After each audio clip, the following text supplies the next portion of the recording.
আজকের আমরা 1 নম্বর স্কুলের 6 নম্বর থেকে শেষ পর্যন্ত অঙ্কগুলো করব। তো আর আমার সমাধান চ্যানেলে যারা নতুন আছো তারা অবশ্যই চ্যানেলটিকে সাবস্ক্রাইব করবে এবং ভালো লাগলে লাইক করবে। তো 1 নম্বর স্কুলের 6 নম্বর কোশ্চেন। আঁচলা গ্রামের শফিকুল চাচা তার জমিতে লাগাবার জন্য 780টি পেঁয়াজ চারা এনেছেন। তিনি ঠিক করেছেন যে যতগুলো সারিতে চারা লাগাবেন প্রতি সারিতে ঠিক ততগুলো চারা থাকবে, কিন্তু এভাবে চারা লাগাতে গিয়ে তিনি দেখলেন 4টি চারা কম পড়েছে।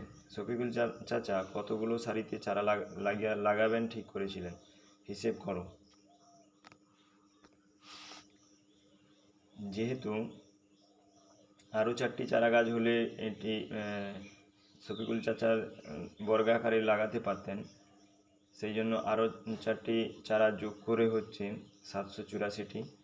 784কে ভাগ পদ্ধতিতে বর্গমূল করলে হবে 28। তো শফিকুল চাচা 28টি সারিতে চারা লাগাবেন ঠিক করেছেন। এরপরে দেখো, 4 অঙ্কের ক্ষুদ্রতম ও বৃহত্তম পূর্ণবর্গ সংখ্যা খোঁজো যা 8, 15, 20, 25 দিয়ে বিভাজ্য। তো এটা করতে গিয়ে আমরা 8, 15, 20, 25-এর লসাগু বের করব। তো লসাগুতে দেখা যাচ্ছে যে 3টে 2 আছে, 2টো 5 আছে আর একটা 3 আছে। তো এটা পূর্ণবর্গ সংখ্যা হতে হলে আরও একটি 2 লাগবে এবং আরও একটি 3 লাগবে।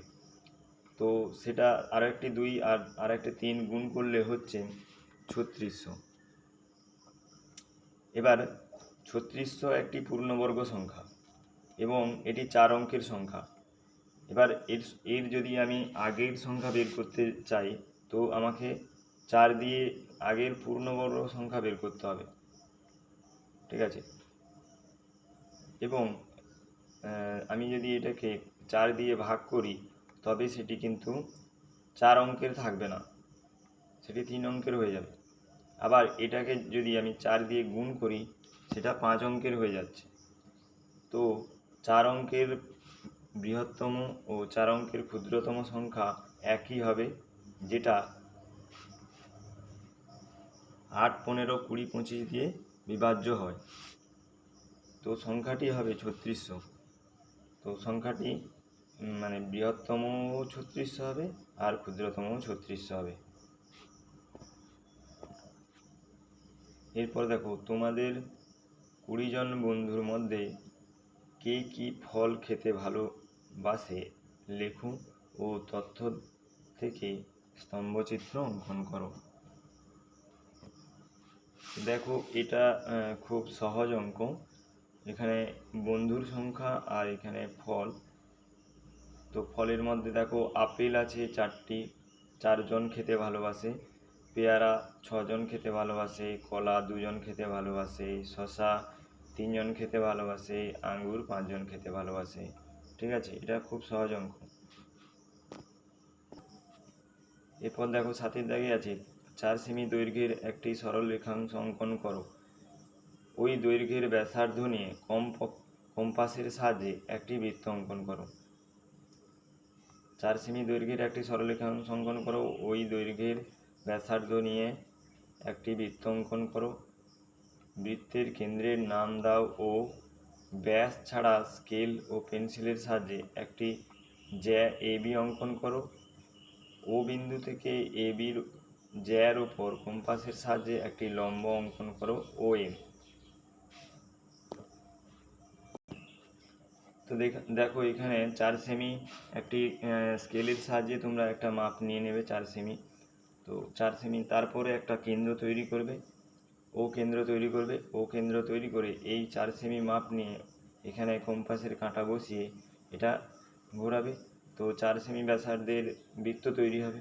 তো 4 সেমি ব্যাসার্ধের বৃত্ত তৈরি হওয়ার পর যে কোনো একটা জ্যা টানবে এবি, তার নাম দেবে এবি। এবং কম্পাসের সাহায্যে দেখো, এখানে কম্পাসের সাহায্যে কিছুটা বেশি নিতে হবে, হাফের চেয়ে বেশি। এটা হাফের চেয়ে বেশি নিয়ে এখানে চাপ কাটতে হবে, আবার এখানে বসিয়ে এখানে চাপ কাটতে হবে। তো চাপ কাটলে যে বিন্দুটা পাবো সেই বিন্দুটার সঙ্গে যদি বৃত্তের কেন্দ্র যোগ করা হয় সেটা এ বি জ্যার উপর লম্ব হবে। তো আর লিখে দেবো যে ও এম জ্যা, ও এম লম্ব।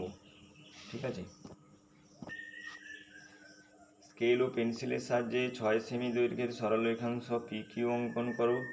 পি কিউ সরলরেখাকে ব্যাস করে কম্পাসের সাহায্যে কেন্দ্র খুঁজে বৃত্ত অঙ্কন করো। দেখো পি কিউ সরলরেখা 6 সেন্টিমিটার একটা টেনে নিয়েছি। টেনে নেওয়ার পর এখানে কম্পাসের কাঁটা বসিয়েছি। ঠিক করে দেখো, এখানে কিউ বিন্দুতে কম্পাসের কাঁটা বসিয়েছি। হাফের চেয়ে মোটামুটি একটু বেশি নেব। বেশি নিয়ে এখানে চাপ কাটবো, আবার এদিকেও চাপ কাটবো, আবার কম্পাসের কাঁটা সরিয়ে এখানে কাঁটা বসিয়ে এদিকে চাপ কাটলাম এবং এখানে চাপ কাটলাম। তো এখানে একটা বিন্দু পেলাম আর এখানে একটা বিন্দু পেলাম। তো এই দুটো বিন্দুকে যদি আমি যোগ করি তো আমি এই বিন্দুটা পাবো। ঠিক আছে, এই বিন্দুটা হচ্ছে বৃত্তের কেন্দ্র। তো এইখানে কম্পাসের কাঁটা বসিয়ে তো এই মাপটা নেব, পি পর্যন্ত মাপ নেব। পি পর্যন্ত মাপ নিয়ে এটা পুরোটা ঘোরালে তাহলে আমার 6 সেমিকে ব্যাস করে আমার বৃত্ত অঙ্কন করা হবে।